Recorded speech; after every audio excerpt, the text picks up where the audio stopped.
Hi guys, Michelle Jones here, and I'm here at the Yacht Club in Suva. Check that out.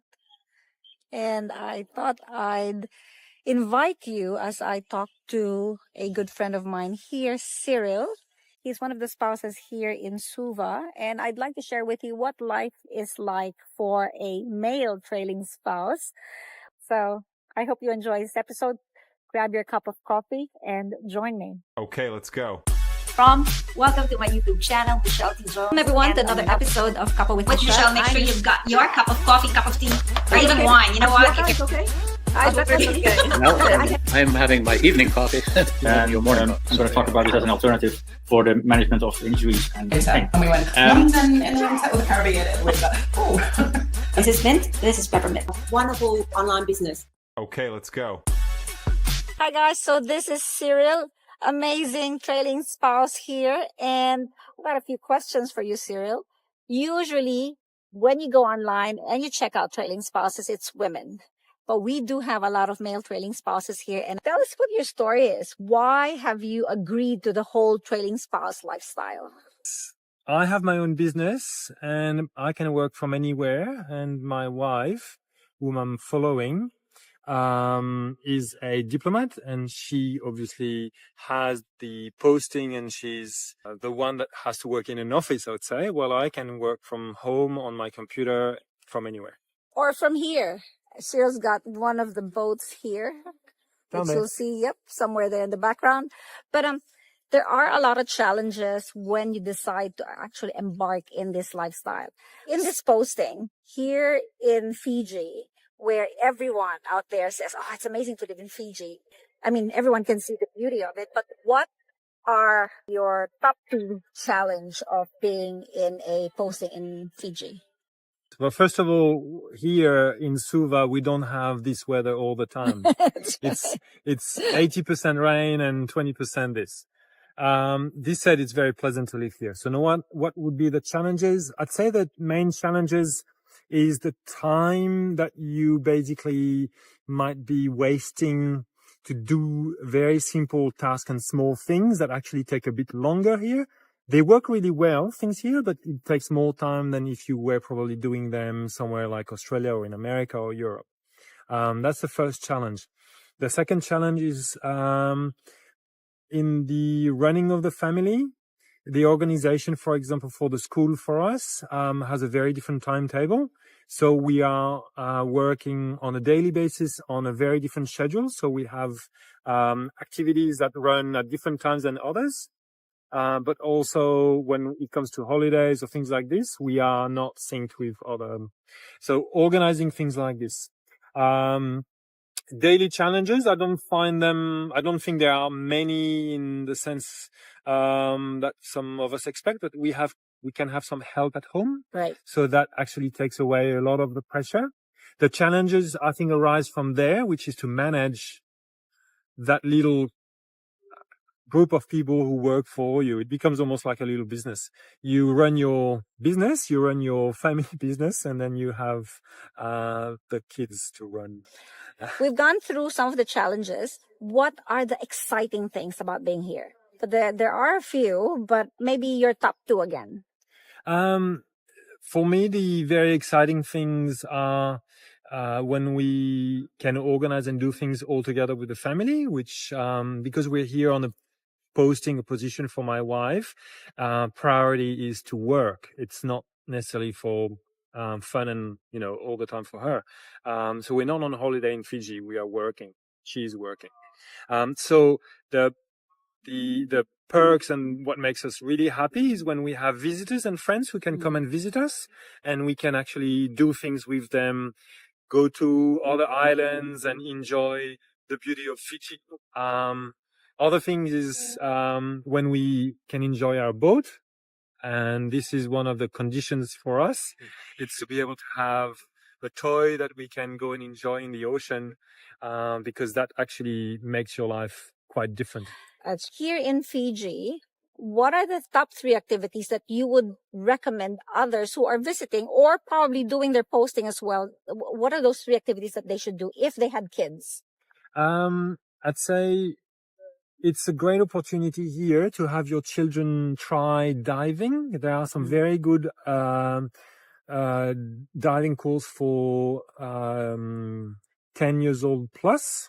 And it's probably way cheaper than doing it in other places, and very competent PADI or other franchise training. That's one thing. The other thing is to travel to those faraway destinations that you would never go to when you are in your usual place of residence, which is going to be Australia or America or wherever. We are here. We can go to those very remote islands and do those cruises or experience those little lodges and resorts, not necessarily luxurious ones, That's right. but that are very remote and that actually would take a lot of money to do if you were not living here. That's right. And finally, I would say something that is more trivial to the day-to-day basis. Having children, enjoy the fact that your children can socialize in a different way with house help. And that is so good for them to know and see a different way of life, a different relation to education, to authority, and it helps them develop also differently. So it's not really a holiday or whatever you call it, a leisure bit, but I think this is something you should try and enjoy if you're on posting. In addition to paying a salary to someone and helping probably a family locally, you also help your own little ones to learn a different culture and different ways to see life. Even a different language. I mean, at least like some of the little words that they use every day. Chilo, which is excuse me. Bula, which is hello. So, for example, we're not religious people, but our help at home, the lady wants to have grace at every meal, and so our children now love taking turns to say grace, and we're very happy for them to do that. And it doesn't necessarily have to be religious; it can just be a praise in that case. And so it's introduced them to a very different side of life where you're grateful for something. That's right. Something that we would not necessarily do or have done if we were by ourselves. That's right. So a lot of really great things, but I think now let's talk about challenges. When you go on a posting, spouses like you and me, we don't get to necessarily do the same things that we do when we're back home. We don't work the same way. We don't usually have the same businesses that we've set up back home and here. Can you share with us your work and how moving to Fiji has helped or hindered your work? So, if you work in an office, you're in the same time zone most of the time with people. So working remotely, you will very likely be on a different time zone. So the first challenge is if you work very far away from the source of that particular work, like sometimes I have to work to Europe. That means that from Fiji, I have to be up until 2, 3, 4 in the morning. And then I still have to wake up to run the kids' business in the morning, which is get them ready for bus and school. So that would be one challenge. The other challenge at some point could have been telecommunications, internet, but that is pretty good, I think, all in. There are solutions in Fiji. I'd say the second challenge is that for me, I need to travel for my work. And that means if I have to travel to, at the time, Russia or travel to South America from Fiji, it's a bit more complicated. I have to go back to Australia. I have to go to another country before I then fly to that other place. So these would be the challenges. Have you found a way around those to actually yes, make I delegate it and I don't do it as much, which actually has proved to be very good. When it comes to the time difference, there is no way around it. You have to cope and you have to do it. Yes. So I'm not as young as I thought I was. I'm not coping as well with, sleeping less, but you find ways to basically recover.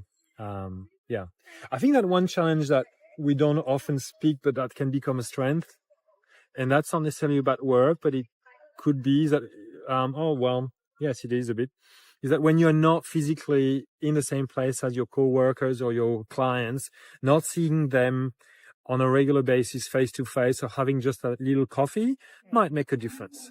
In our industry, it doesn't make such a difference, but I miss that bit. Great.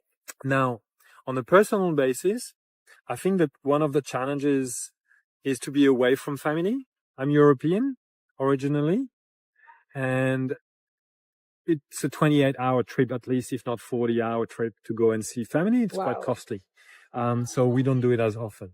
And friends, well, it naturally skims the good friends and the bad friends because you stay in touch with the ones that actually really care for you and really count in a way. So that's the positive, that actually people who were not that important in the end, they just disappear slowly. You know, that's amazing because that's a little bit similar. And I always say this to a lot of people. The good thing about being a trailing spouse is we don't have a lot of baggage because we need to get rid of a lot of our stuff all the time. Yeah. But I guess that also is with regards to friends and acquaintances and people who matter. Yeah. The people that truly care for you and people that truly matter will always be there. Yeah. So for those of you that are And struggling, the distance actually helps skim. That's right. That's right. So if you are struggling, dealing with being a trailing spouse, connect with us. There are so many other trailing spouses. When I was first in this adventure, I actually thought it was just me. I actually thought I was the only one struggling with it until I actually connected with other trailing spouses and realized, you know what? Our problems are all the same. Yeah. But you don't have to be a trailing spouse to actually go through these problems. People who work from home or the remote working that's happened because of COVID previously has affected people in similar ways. So you're not alone. Or if you're a worker that, goes and works 3 days a week in a different place, and you're just going through that also.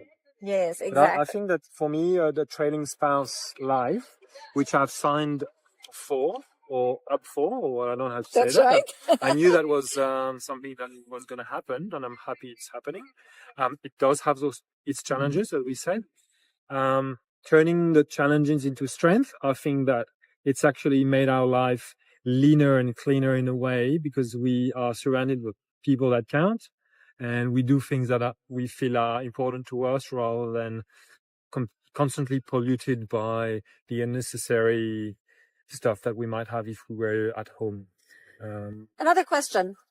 In terms of posting, Fiji is number what in your posting? It's number 3 with under Louise's work, but it's number probably 12 personally, and second with children. So 12 in my life, 3 with Louise, 4 with Louise, sorry, and second with children. So 4. What are the countries that you've been to? So Laos for work with Louise, Laos, Tonga, Solomons, and Fiji. Wow. And with children, Solomons and Fiji. Wow. I don't count amazing. Australia. Well, that's where we differ because it's been 25 years of moving every 2 to 3 years. When you ask my kids how many postings, Australia is always part of the count. Yes. So thank you so much, Cyril. Welcome. And again, connect with us. Okay? Have a great day, everyone. Bula